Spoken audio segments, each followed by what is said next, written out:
Hello students, welcome to all of you. कैसे हैं सब लोग। तो स्टूडेंट्स, आज की इस क्लास में हम डिस्कस करेंगे क्लास 11th नागरिक शास्त्र के पेपर के बारे में। तो ये वर्ष 2022 का ही पेपर है, मैं आपको बताता चलूँ। और बात की जाए समय की, तो समय दे रखा है इसमें 2.5 घंटे और हमारे पास 90 नंबर का पूर्णांक दिया है इन्होंने।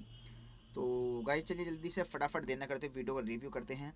तो हमें दिया है सबसे पहले हमें जो नोट दे रखे हैं, इंस्ट्रक्शन दे रखे हैं, हम पढ़ लेते हैं इंस्ट्रक्शन के बारे में। इंस्ट्रक्शन में हमसे कहा है सभी प्रश्न करने अनिवार्य हैं। और पहला जो खंड है हमारे पास ये ऑब्जेक्टिव है, तो फटाफट ऑब्जेक्टिव क्वेश्चन देखते हैं। सही विकल्प छांटकर अपनी उत्तर पुस्तिका में लिखिए। पहला सवाल है हमारे पास, संविधान सभा की प्रथम बैठक कब आयोजित की गई। तो इसका सही आंसर क्या होगा। इसका सही आंसर होगा 9 दिसंबर 1946 को। उसके बाद में हम बात करते हैं कि किस वर्ष भारतीय संविधान में मूल कर्तव्यों का समावेश किया गया।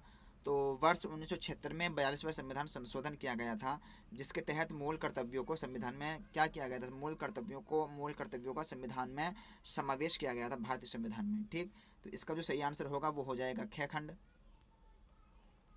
और बात करते हैं संघ सूची। अगर संघ सूची की बात की जाए तो संघ सूची में कुल कितने विषय होते हैं। तो देखिएगा, संघ सूची के अगर विषयों की बात की जाए तो हमारे पास 100 विषय हैं संघ सूची में। तो इसलिए इसका सही आंसर डी होगा। उसके बाद हम बात करते हैं, नेक्स्ट क्वेश्चन की बात करते हैं। हर मनुष्य की गरिमा होती है, ये कथन दिया था किसी ने। तो किस यह कथन किसका है। तो हमारे पास इसमें 4 ऑप्शन दे रखे हैं, प्लेटो, अरस्तु, इमैनुएल कांट का या फिर रॉस का। तो मैंने इसका आंसर चेक किया है गूगल से। तो इसका जो सही आंसर होगा वो होगा इमैनुएल कांट। इमैनुएल कांट का ये स्टेटमेंट है। इमैनुएल जो कांट थे, इन्होंने ये कहा था कि भाई हर मनुष्य की गरिमा होती है। वो मनुष्य चाहे तो गरीब हो, अमीर हो, किसी भी कास्ट का क्यों ना हो, किसी भी धर्म का क्यों ना हो, अगर वो भारत में रहता है, भारत का नागरिक है, तो भारत के संविधान के अकॉर्डिंग, ठीक, हर मनुष्य की अपनी एक गरिमा होती है, उसको उसको जीने के अपने अधिकार होते हैं।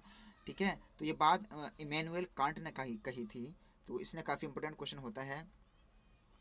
उसके बाद में बात करते हैं क्वेश्चन नंबर 5 की, भारत में नागरिकता अधिनियम कब पारित किया गया। तो भाई नागरिकता अधिनियम की अगर बात की जाए तो 1955 में नागरिकता अधिनियम पारित किया गया था। मतलब भारत के जो भी लोग हैं, भारत के जो नागरिक हैं, उनकी नागरिकता के संबंध में, ठीक, एक अधिनियम पारित किया गया था कि उनको किस तरीके से ज़िंदगी जीने का या फिर भारत की नागरिकता का अधिकार है। भारत में वो मतलब रहते हैं, भारत की नागरिकता मतलब कब तक उनके पास भारत की नागरिकता रहेगी, किन किन नियमों के तहत उनको भारत में भारत की नागरिकता दी जाएगी। अगर वो भारत से बाहर जाते हैं, विदेश जाते हैं, वहाँ रहते हैं, तो भारत की नागरिकता के संबंध में क्या क्या प्रावधान होंगे।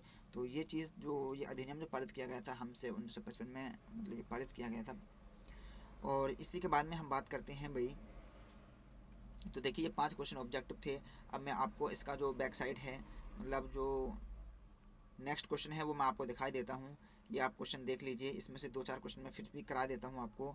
एक तो क्वेश्चन पूछा गया है इसमें कि भारत का जो संविधान है वो बनाया किसने था। आपको पता होगा, डॉक्टर भीमराव अम्बेडकर ने बनाया था। भारत में कार्यपालिका का जो औपचारिक प्रधान होता है, ये कौन होता है। प्राइम मिनिस्टर होता है, प्रधानमंत्री। उच्चतम न्यायालय के 2 अधिकार बताइए, कौन कौन से 2 अधिकार हैं। तो उच्चतम न्यायालय के बहुत सारे अधिकार हैं, आपको 2 बताने हैं। द रिपब्लिक किसकी रचना है। ये प्लेटो की है। अधिकार किसे कहते हैं। तो अधिकार के बारे में मतलब एक व्यक्ति अपनी ज़िंदगी को किस तरीके से गुजारेगा, किस किस तरीके से गुजार सकता है, और क्या क्या उसके पास स्वतंत्रताएं होती हैं। तो ये सारी चीज़ें हमें बतानी है इसके बारे में। और उसके बाद में हम देख सकते हैं लघु उत्तरीय प्रश्न।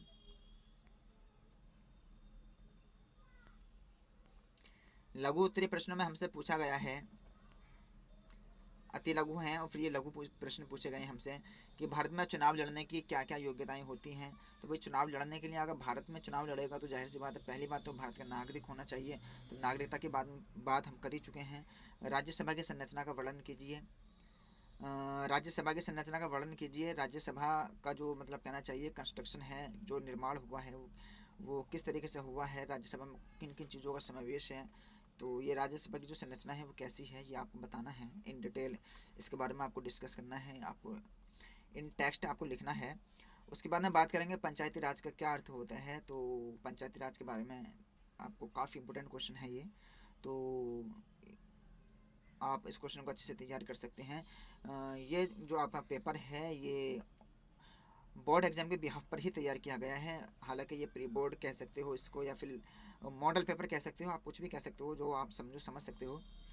बहरहाल इस पेपर के कहना चाहिए, इस पेपर के रिव्यू से आपको इतना तो ज़रूर पता चल जाएगा कि इसमें से आप कितना क्वेश्चन कर पा रहे हो, कितने क्वेश्चन नहीं कर पा रहे, पेपर का लेवल क्या है, आपने कहाँ तक तैयारी की है, आपको कितनी तैयारी और करनी है। तो ये सारी चीज़ें आपके एग्ज़ाम में स्कोर बनाने का काम करती हैं।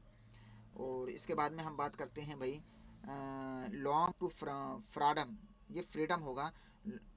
लॉन्ग वॉक टू फ्रीडम पर टिप्पणी लिखिए और किन्हीं 4 महत्वपूर्ण सामाजिक अधिकारों का उल्लेख कीजिए। यह पेपर था हमारे पास 15 क्वेश्चन का जो हमने किया है डिस्कस। आई होप इसमें से आपको ज़्यादा से ज़्यादा क्वेश्चन याद होंगे। अगर आपको ज़्यादा से ज़्यादा क्वेश्चन याद नहीं हैं तो आप खुद अनुमान लगा सकते हैं कि आप अपने आने वाले बोर्ड एग्ज़ाम में कितना बेहतर स्कोर कर सकते हो, कितने मार्क्स गेन कर सकते हो। ये मात्र आपकी एक तैयारी को परखने के लिए था, ना कि ये एक बोर्ड का पेपर था। हालांकि बोर्ड में इसमें से क्वेश्चन ज़रूर आ सकते हैं, ये मैं नहीं कह सकता कि क्वेश्चन नहीं आएंगे, और मैं ये भी नहीं कह सकता कि क्वेश्चन आएंगे ही। लेकिन हाँ, ये आपकी नॉलेज को चेक करने के लिए एक बहुत अच्छा, कहना चाहिए, एक माध्यम है कि आप अगर लोकल पेपर को बेहतर तरीके से कर पाते हो, लोकल पेपर में अच्छा स्कोर कर पाते हो, तो आप बोर्ड के एग्ज़ाम में भी स्कोर कर पाओगे। ये बात तो बिल्कुल तय है। तो इसलिए चलिए मिलते हैं नेक्स्ट वीडियो में। आज की वीडियो में इतना ही। वीडियो कैसी लगी कमेंट करके ज़रूर बताएं। अगर आप चैनल को सब्सक्राइब नहीं किया है तो चैनल को अभी सब्सक्राइब कर लीजिए, साथ में बेल ऑल को प्रेस कर दीजिए ताकि आने वाली वीडियो जो नोटिफिकेशन है वो आपको समय समय पर मिलते रहें।